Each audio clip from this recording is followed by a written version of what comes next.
अस्सलाम वालेकुम। आज जो हमारा टॉपिक है इसमें हमने पढ़ना है चैप्टर 25 जनरल एनेस्थीसिया। ठीक है। अच्छा, सबसे पहले जनरल एनेस्थीसिया में जो हमारे पास उसकी डेफिनेशन का पता होना चाहिए। जनरल एनेस्थीसिया क्या है कि ये करैक्टराइज्ड होता है कि इसमें पेशेंट जो होते हैं अनकॉन्शियस हो जाते हैं और उसको पेन नहीं होता है, एनाल्जेसिया होता है, उसकी थोड़ी याददाश्त चली जाती है, एमनीजिया होती है और सेरेब्रल मसल जो होते हैं रिलैक्स कर जाती हैं और लॉस ऑफ रिफ्लेक्स। ये 5 चीज़ होती हैं। क्या क्या चीज़ होती हैं? अनकॉन्शियस हो जाते हैं पर्सन, क्या हो जाते हैं? अनकॉन्शियस हो जाता है। ठीक है। इसके अलावा पेन नहीं होता है, एनाल्जेसिया हो जाता है। ठीक है, एनाल्जेसिया हो जाता है। इसके साथ साथ याददाश्त थोड़ी सी चली जाती है, एमनीजिया हो जाता है, एमनीजिया हो जाता है। एमनीजिया के साथ क्या होती है? मसल रिलैक्सेशन हो जाती है, मसल रिलैक्स हो जाते हैं। और इसके साथ क्या होते हैं? Loss of reflex, loss of reflex. ये हमारे पास क्या है? ये हमारे पास जनरल एनेस्थीसिया की डेफिनेशन है। ठीक है।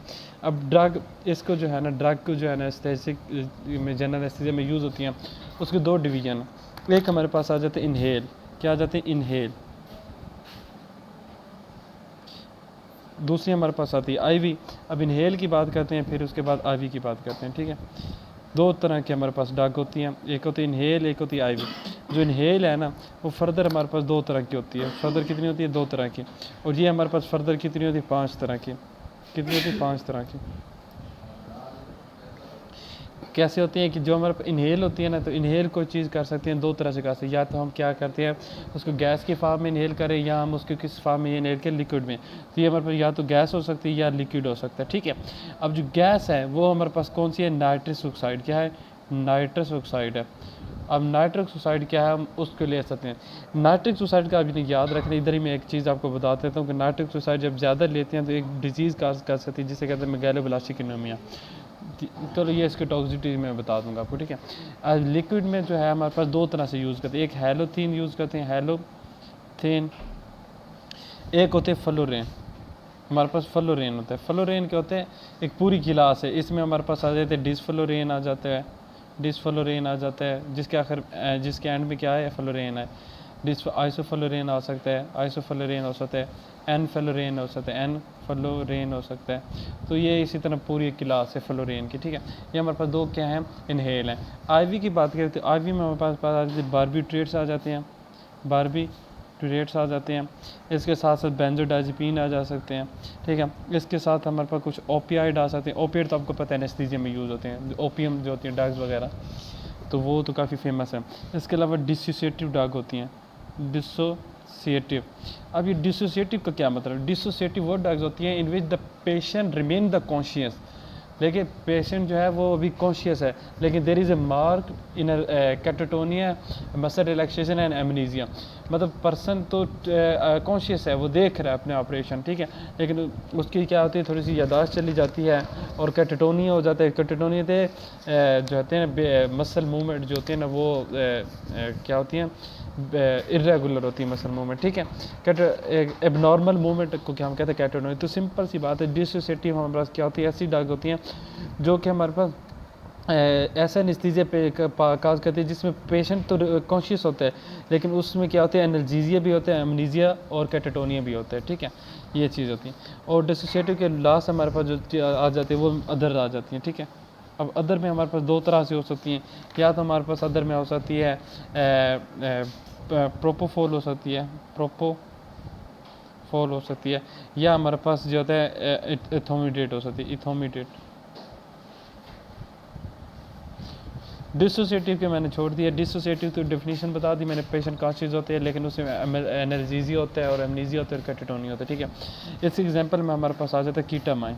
बहुत इंपॉर्टेंट है कीटामाइन में, क्वेश्चन ना आए सीवीएस में ऐसा हो ही नहीं सकता। ठीक है। ये आपने याद रखें। ओपियाइड में हमारे पास आ जाते हैं फेंटानाइल आ जाते हैं, और इसके साथ हमारे पास आता है मॉर्फिन। ये 2 ड्रग्स आ जाती है, मॉर्फिन एंड फेंटानाइल। और बेंजोडाइज़ेपिन में जो है वो अब हमारे पास आ जाते हैं मिडाज़ोलैम। क्या आ जाते हैं? मिडाज़ोलैम आ जाता है। और बारबिट्रेट में थायोपेंटिल आ जाता है। अच्छा, अगर ये आपको क्लासिफिकेशन भी याद है ना, तो मैकेनिज्म ऑफ एक्शन इसके बाद कर लेते हैं ड्रग का, तो ये आपको पूरे चैप्टर हो सकता है यहाँ तक। ठीक है। मतलब आपको अच्छे खासे मार्क्स दे सकते हैं। मैकेनिज्म ऑफ एक्शन में आपने क्या याद करना है कि जितनी भी ड्रग्स हैं, ठीक है, इनहेल एनेस्थेटिक जितने भी हैं, ये जितनी भी ड्रग्स हैं, ऑल जो है ना general anaesthesia, all general anaesthesia anaesthesia act via GABA mediated response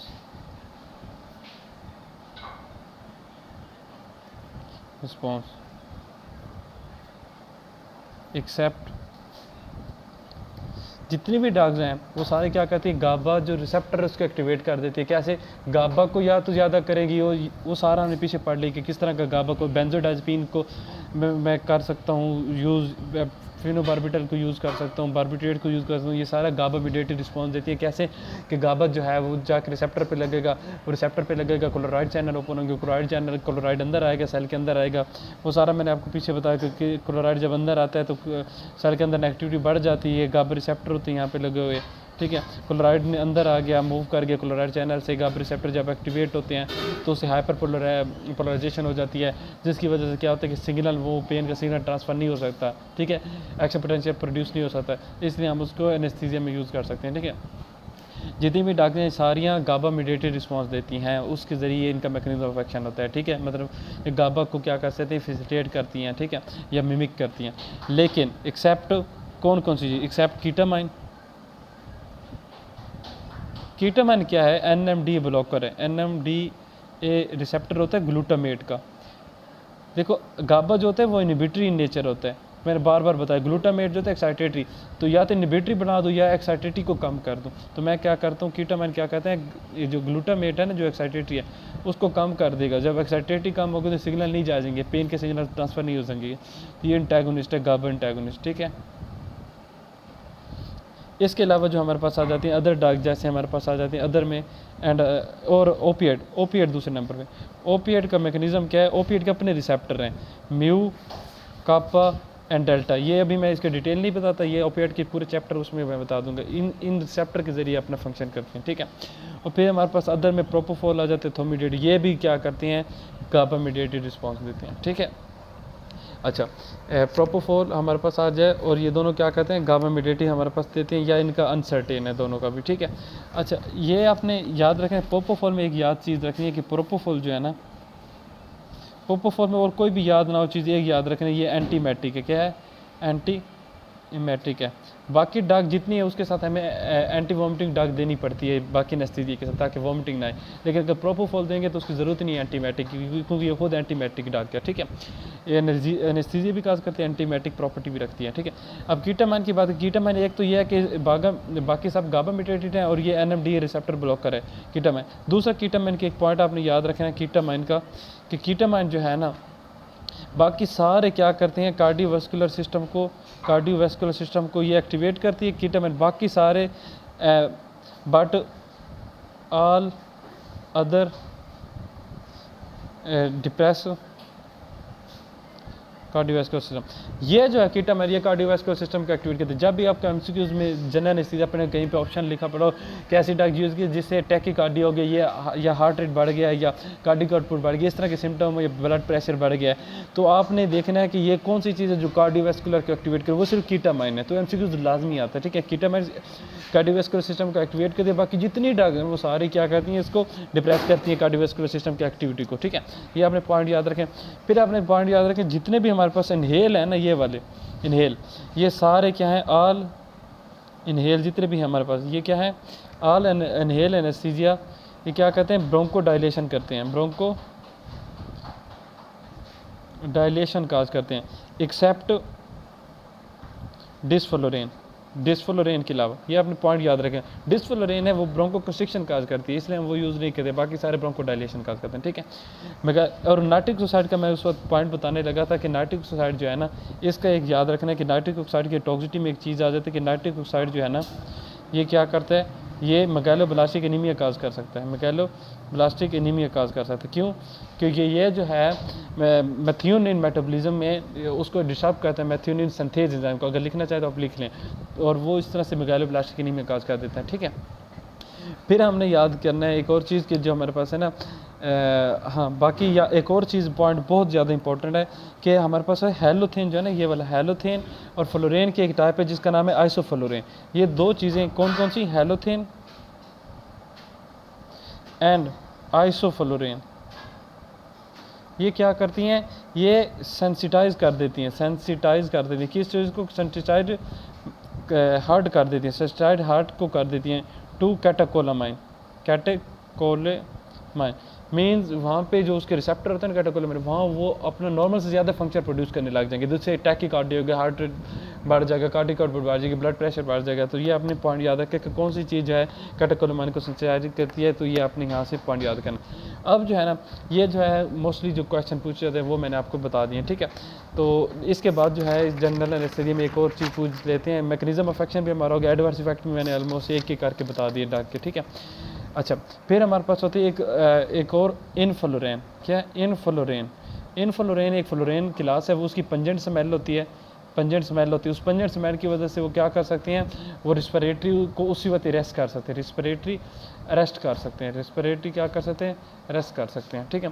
और एक यार आपने बहुत इंपॉर्टेंट जो टॉक्सिसिटी में एक एडवर्स इफेक्ट में बहुत इंपॉर्टेंट याद करनी एक चीज़, बहुत बहुत वीआईपी है, ठीक है। ये पॉइंट बहुत वीआईपी है। क्या चीज़ कि जो हमारे पास होती है ना इनहेल एनेस्थेटिक, अगर उसको अगर हमने, या इधर बात करते हैं एनेस्थेटिक, एनेस्थेटिक को कोई भी एनेस्थेटिक मैंने लिया, अगर उसको मैंने न्यूरोमस्कुलर ब्लॉकर के साथ ले लिया, न्यूरोमस्कुलर ब्लॉकर वो दो तरह से होते हैं, नेक्स्ट चैप्टर में पढ़ेंगे, डिपोलराइज एंड नॉन डिपोलराइज। अगर इनको मैंने इकट्ठा ले लिया तो इससे क्या होगा, इससे हमारे पास एक डिजीज़ होती है जिसका नाम है malignant hyperthermia, malignant hyperthermia, hyperthermia.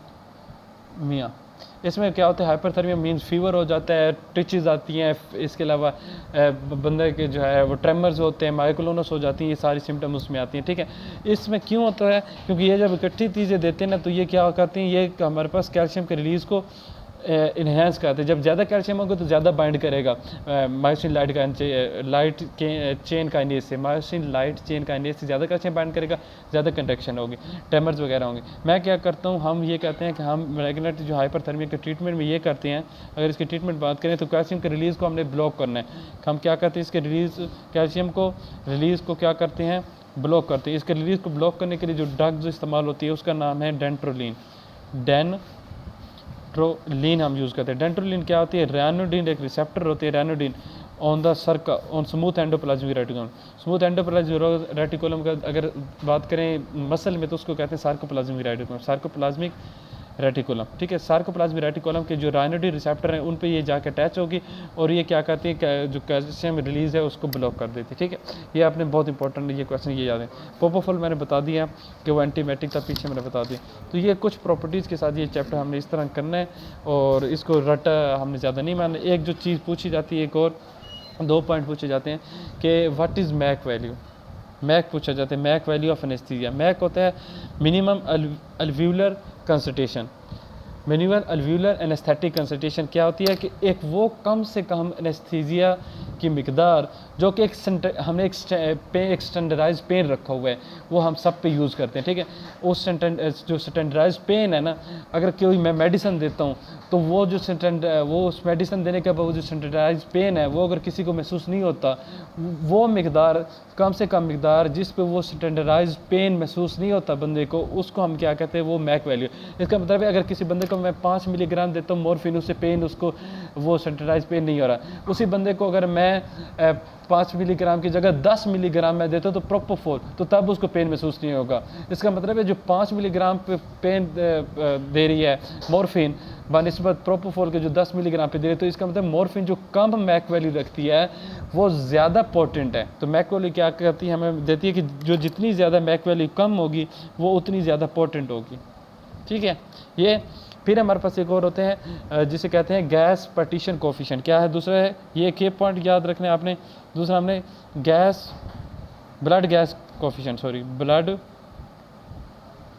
Gas coefficient, partition coefficient. ये क्या चीज़ होती है, ब्लड गैस पार्टीशन कोफिशिएंट। ये हमारे पास क्या होती है, ये ब्लड गैस जब भी हम किसी एनेस्थीसिया देखते हैं तो देते हैं किसी को, तो उससे एक मैक वैल्यू देखते हैं और दूसरी ब्लड गैस पार्टीशन कोफिशिएंट देखते हैं कि अगर किसी कोई चीज़ है, वो कोई ड्रग है, उसका जितनी blood gas partition coefficient value कम होगी वो इतनी ज़्यादा क्या होगी, आराम से सॉल्युबल होगी, ठीक है। अब क्या होगी कि जो जितनी ज़्यादा उसकी ब्लड गैस का ये हमारे पास वैल्यू कम होगी, ये ब्लड गैस को पार्टीशन कोफिशिएंट कम होगा, ब्लड गैस पार्टीशन कोफिशिएंट कम होगा, वो ड्रग उतनी ज़्यादा क्या होगी, रैपिडली एक्टिंग होगी, रैपिडली एक्टिंग होगी, ये याद रखें। और जितनी ज़्यादा रैपिडली एक्ट होंगे उसी तरह वो जल्दी से, जैसे जल्दी रिएक्ट करेगी उसी तरह जल्दी रिलीज़ भी हो जाएगी। इसलिए हम कहते हैं वो शॉर्ट एक्टिंग होती है और रैपिड एक्टिंग होती है, जिसकी हमारे पास ब्लड गैस पार्टीशन कोएफिशिएंट कम होता है। ठीक है, तो ये हमारा चैप्टर यहाँ पे कंप्लीट हो गया। होप सो आपको वीडियो अच्छी लगी होगी। तो इंशाल्लाह नेक्स्ट वीडियो के साथ next lecture. Thank you. Sorry, वो मैंने एक पॉइंट आपको बताना भूल गया था ओपियाइड्स में से। ओपियाइड्स की टॉक्सिसिटी में, क्योंकि पूरा हमने चैप्टर भी पढ़ना है तो मैंने सोचा था बाद में बता दूं, चलो इधर भी बता देता हूँ। ओपियाइड से क्या होते हैं, चेस्ट मसल रिजिडिटी हो सकती है, चेस्ट रिजिडिटी हो सकती है। अब चेस्ट रिजिडिटी किसी को हो जाएगी तो वो तो ब्रीथिंग नहीं होगी, वो एक इमरजेंसी स्टेट है। तो चेस्ट रिजिडिटी को कम करने के लिए क्या देते हैं, नैलोक्सोन देते हैं। क्या देते हैं, नैलोक्सोन। तो ये हम नेक्स्ट वैसे चैप्टर में भी पढ़ते हैं ओपियाइड के, तो मैंने कहा चलो इधर भी आपको बता दूँ। इंशाल्लाह next video next lecture. Thank you.